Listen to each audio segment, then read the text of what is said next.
I'm the Executive Director of the Canadian Centre for Bioethical Reform. My name is Stephanie Gray, and we are an educational pro-life group that exists to make abortion unthinkable. And more specifically, we exist to end the killing in our lifetime. So we do a number of outreach projects where we engage the culture directly about who the preborn child is and what abortion does to that child, in order to shift the debate from an abstract notion of choice, which sounds good, and define abortion as what's being chosen, namely an act of violence which kills a baby.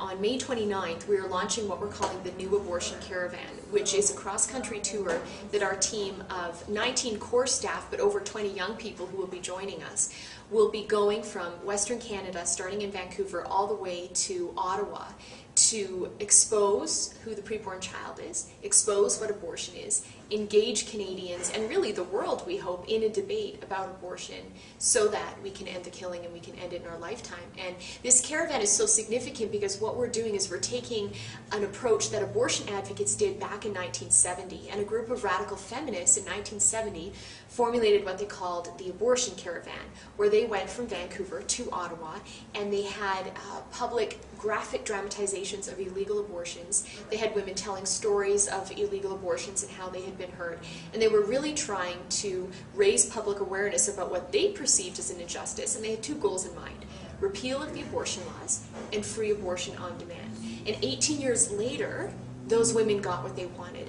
There was a repeal of the abortion laws, and in Canada we now have free abortion on demand, where the preborn may be killed through all 9 months of pregnancy, where it's paid for with our tax dollars, and where our Canadian government has even paid for women to be flown to the United States to have late-term abortions done here.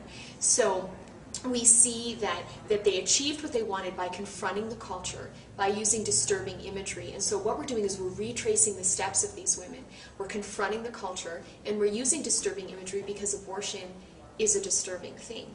And we're hoping that by that debate we can also achieve our 18-year plan, which is a plan we launched last year called End the Killing. And that's why I keep saying, because we're going to end it in our lifetime and we're going to do it by 2030. Well, you know, if you look at the 1970 abortion caravan, the women were really focused on Mother's Day. In fact, they planned on ending their campaign in Ottawa on Mother's Day, perversely trying to frame the abortion debate as a matter of women's rights. Our plan is to end the caravan on Canada Day in order to correctly frame the abortion debate as a matter of human rights. And so for anyone who maybe feels personally uncomfortable with abortion, I would challenge them to consider that this is a matter of human rights. And if someone is personally uncomfortable, I would ask the question, why? And if someone personally wouldn't have an abortion because it ends the life of an innocent human being, my next question would be, if you wouldn't end the life of an innocent human being, then why would you ever allow other people to end the lives of innocent human beings?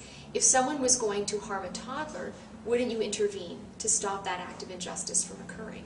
Well, in the same way, pre-toddlers are being targeted, and that's preborn children in the form of embryos and fetuses who are just a little bit younger, less developed, and more dependent than toddlers. So if we not only would be personally opposed to the killing of toddlers, but we would proactively try to change the minds of the culture, shift public opinion so that we can shift public policy, we should do the same for the preborn.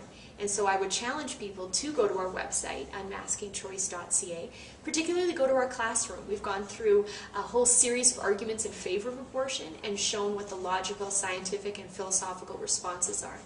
And through that, we hope to convict people that we are all personally responsible to be a voice for the voiceless. And just as we would want someone to speak out in defense of us, we need to speak out in defense of the preborn.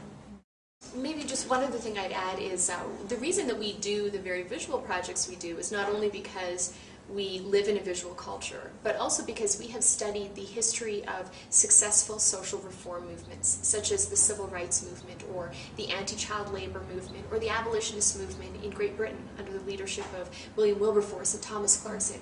And as we studied all these movements, what we found is that they managed to achieve cultural transformation and managed to shift their societies from one which embraced injustice to one which rejected injustice by confronting the culture of their day with shocking imagery. And that's really formed the basis for why we take the approach we do.